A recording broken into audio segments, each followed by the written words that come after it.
In my 5-minute synopsis of the Stone Age, we explored how early human societies roamed the Earth, transitioning from a nomadic lifestyle to thriving settlements and agricultural superpowers.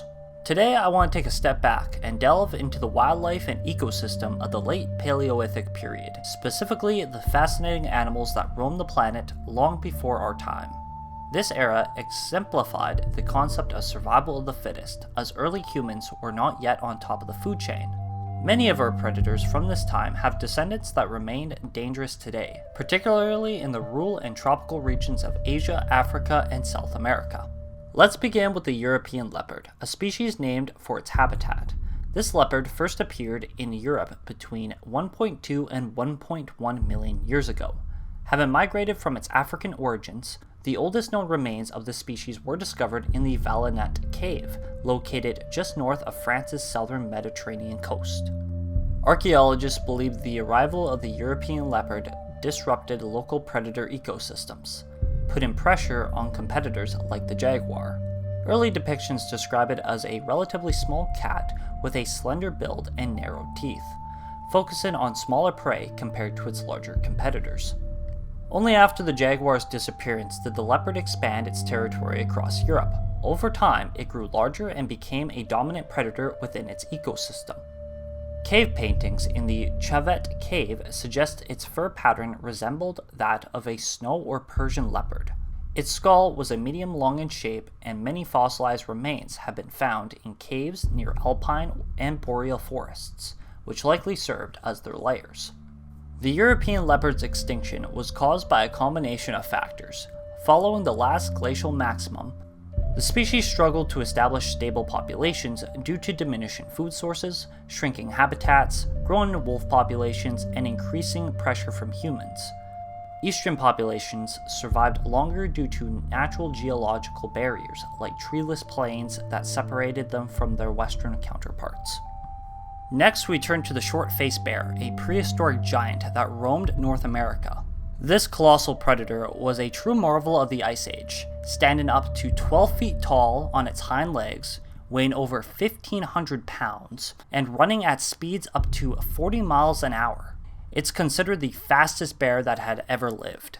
Unlike most modern bears, the short-faced bear was primarily carnivorous, similar to the polar bear. Its forward-facing eyes provided excellent vision, while its broad and short snout enhanced its sense of smell and allowing it to inhale more oxygen during sprints.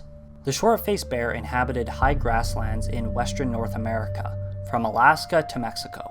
Fossils have been discovered in states like California and even as far east as Virginia. Its extinction, around 12,000 years ago, was caused by similar factors to the European leopard. The disappearance of large herbivores, increased competition with smaller bears like the grizzly, and human expansion all contributed to its decline. The final animal we'll discuss is the iconic woolly mammoth, often the first creature that comes to mind when thinking of the Ice Age. This extinct elephant species roamed the northern hemisphere, spanning Europe, Asia, and North America into the steppe tundra habitats. Woolly mammoths were massive, weighing 6 to 8 tons, and were equipped with thick insulated skin underlayered by 3 inches of fat to withstand extreme cold. Interestingly, they also had a hump on their back that served as an energy and water reserve, similar to camels.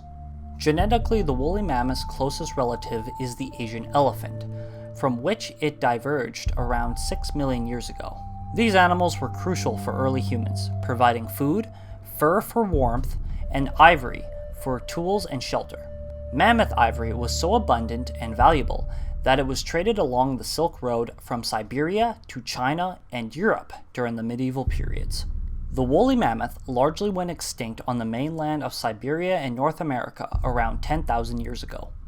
However, small populations survived on isolated islands, such as St. Paul near Alaska and Wrangel Island in the Arctic, until recently as 4,300 years ago.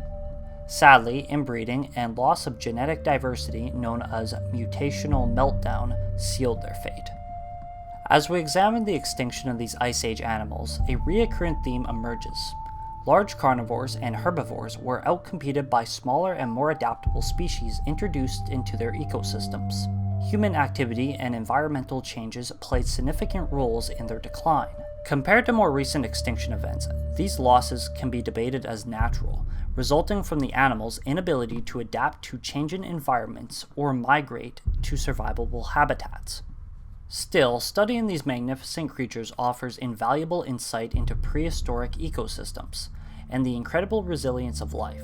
Despite their eventual extinction, they ruled their domains for thousands, even millions of years, leaving behind clues that allow us to piece together their stories today. If you guys like the video, make sure you subscribe and give me feedback on what historic topics you would like me to discuss in the future. I'm pretty new at subjects such as anthropology and producing entertaining content, but I love history and I want to make a platform to express that. Thank you all for taking your time to finish the video. I wish you all a great start to the year, and stay knowledgeable.